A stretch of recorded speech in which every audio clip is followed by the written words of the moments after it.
गुरु प्यारी साध संगत जी, आज की यह साखी उनके लिए है जो अपने घरों में पंडितों से पूजा पाठ करवाते हैं। उनके लिए यह एक साखी है। गुरु प्यारी साध संगत जी, यह साखी एक सत्संगी आदमी की है जिनका नाम रमेश है, जो कि कोलकाता में रहने वाले थे और उन्हें नामदान मिला हुआ था और उनका एक अच्छा कॉस्मेटिक बिजनेस भी था। तो गुरु प्यारी साध संगत जी जियो, आज की इस रूहानी साखी में हम सबको पता चलेगा कि हम सबको नामदान की बख्शिश हो गई है। उसके बाद हम अपने गुरु पर विश्वास नहीं करते हैं तो उसका क्या नतीजा होता है। तो आइए हम सभी मिलकर यह साखी को सुनते हैं। कृपा संगत से विनती है, साखी को पूरा सुने जी, बीच में छोड़कर ना जाए जी। गुरु प्यारी साध संगत जी, आपको बताया था हमने कि एक सत्संगी कर्ता का परिवार जो कि कोलकाता में रहता था, उनका एक कॉस्मेटिक प्रोडक्ट्स का बिजनेस बहुत अच्छा बिजनेस था। साथ संगत जियो, आप जानते ही है बिजनेस में कोई न कोई बात तो होती ही रहती है। बिजनेस में कभी हानि कभी लाभ हो जाता है। ये दो चीज तो बिजनेस में होती ही रहती है। और जो आज जो लोग बिजनेस करते हैं उन्हें बहुत मुश्किलों का सामना करना पड़ता है। उनका पूरा पूरा दिन काम में चला जाता है। बिजनेस में यह सब चलता रहता है। बिजनेस करने वालों लोग बहुत ही व्यस्त रहते हैं। तो बिजनेस करने वाले लोग,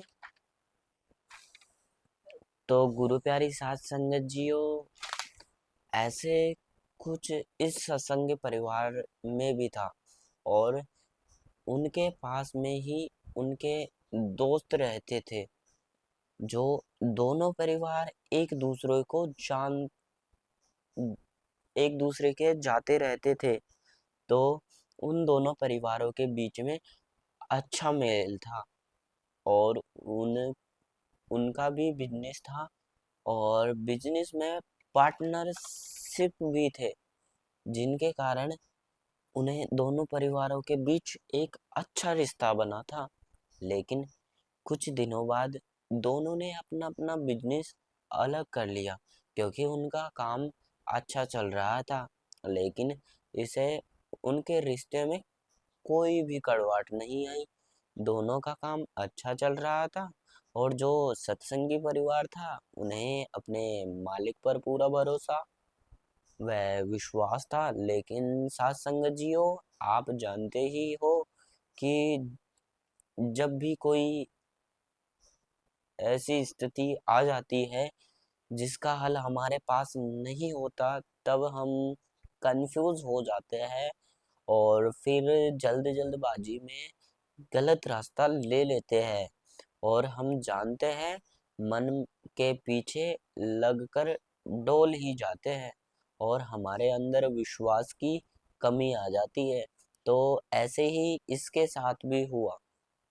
इन बिजनेस में हानि हो गई और इन्होंने अपने दोस्त के पास में ही रास रहता था, उनसे यह बात साझा की और बोला कि इसका क्या हल हो सकता है, क्योंकि उन्हें बिजनेस में बहुत बड़ा लॉस हो चुका था और वह बहुत परेशान था, जिसकी वजह से उन्हें अपने दोस्त से वार्तालाप की, इस बारे में बात की, ताकि इसके बारे में कोई हल निकाल सके। तो गुरु प्यारी साध संगत जियो, जैसे कि आप जानते ही हो पूजा पाठ करते हैं, ऐसी कोई मुश्किल आ जाती है, वह इसके लिए उपाय करते हैं। जिसके पास जाने के लिए बोला जाता है उनके पास जाना होता है। तो उन्होंने भी अपने मित्र को ऐसी ही सलाह दी, तुम्हारे पंडित जी के पास जाओ, वो तुम्हें उपाय बताएंगे और तुम्हारे इस समस्या का हल बताएंगे, तुम्हें उनके पास जाना चाहिए। उन्होंने उनका पता बता दिया और उन्होंने वैसे ही किया, वह उनके पास चले गए। क्यों साथ संगत जी, जब भी ऐसी कोई स्थिति हो जाती है तब हम कंफ्यूज ही हो जाते हैं, हमारे अंदर विश्वास बिल्कुल नहीं रहता। ऐसी स्थिति में मानसिक पर विश्वास रखता है, बदले में मालिक उसकी संभाल जरूर करता है। लेकिन जो कंफ्यूज हो जाता है तब मालिक यह देखकर दुख भी होता है कि मेरे बच्चों को मेरे पे विश्वास ही नहीं है। तो उन्होंने भी ऐसा ही की, जो कि उन्होंने उन्होंने पता बताया, उनके पास चले गए और जब वह उनके पास गए तो वो सत्संगी आदमी था जिनका नाम रमेश था। तो रमेश ने अपना हाथ पंडित जी को दिखाया। तब जो पंडित जी ने उनका हाथ देखा और बोल दिया कि तुम्हारा गुरु इतना बड़ा है कि गुरु की शरण में तुम्हें मिली हुई है, कि गुरु की तो तुम्हें शरण मिली हुई है, तुम्हें किस बात की चिंता है। पंडित जी ने हाथ देख कर कहा कि तुम्हें हाथ दिखाने की क्या जरूरत है, तुमने तो बहुत पहुंचे हुए गुरु से नामदान ले रखा है, तुम अपने गुरु की शरण में जाओ। तब उस सत्संगी ने कहा, मैं जैसे कर्म करूंगा मुझे वैसे ही फल मिलेगा, गुरु जी के होने से मेरे कर्मों का फल तो नहीं बदलेगा। पंडित जी ने कहा कि सत्य है कि कर्मों का अनुसार एक फल मिलता है, लेकिन जब गुरु संभाल करता है तब कर्म का फल भी कई गुना बढ़ जाता है। और यह बात सुनकर रमेश बोला, ऐसे कैसे हो सकता है। तब उसे पंडित जी ने समझाया कि कोशिश की, अगर तुम्हें क्रिकेट का बैट बेचने जाओ तो तुम्हें क्या कीमत मिलेगी। तो उस सत्संगी रमेश ने जवाब दिया, 1 से 2 हजार की कीमत मिल सकती है, इससे ज्यादा ही नहीं मिल सकती।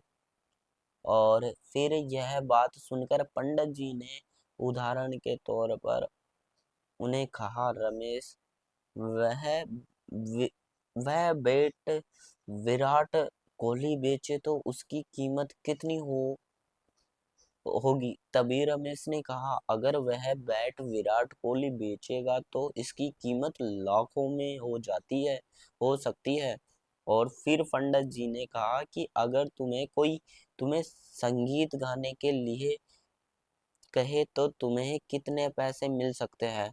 तभी रमेश ने कहा, मुझसे गाना सुनेगा कोई कोई पसंद नहीं करेगा, लेकिन लेकिन कोई महान गायक संगीत गाएगा तो उसे लाखों की कीमत मिल सकती है।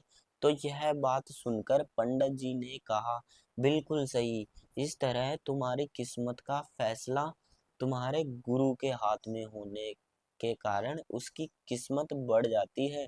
पंडित जी की बात सुनकर रमेश अपने गुरु की मान्यता को समझ गया था और उस समय रमेश की आंखों में आंसू भी आ गए थे कि मैं भटक गया था, मेरे मालिक ने मेरी मार्गदर्शन फिर से कर दिया।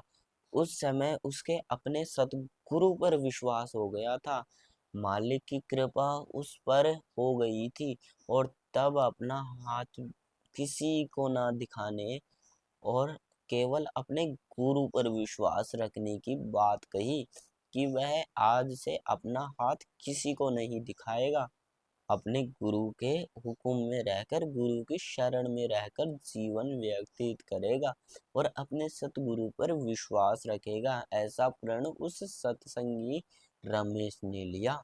तो साथ संगत जियो, राधा स्वामी जी, आपको हमारे वीडियो अच्छी लगी तो वीडियो को लाइक करें और चैनल को सब्सक्राइब करें और आपके दोस्तों और रिश्तेदारों को वीडियो को शेयर करें और नई नई साखी सुनने के लिए हमारा चैनल को सब्सक्राइब करें। राधा स्वामी जी।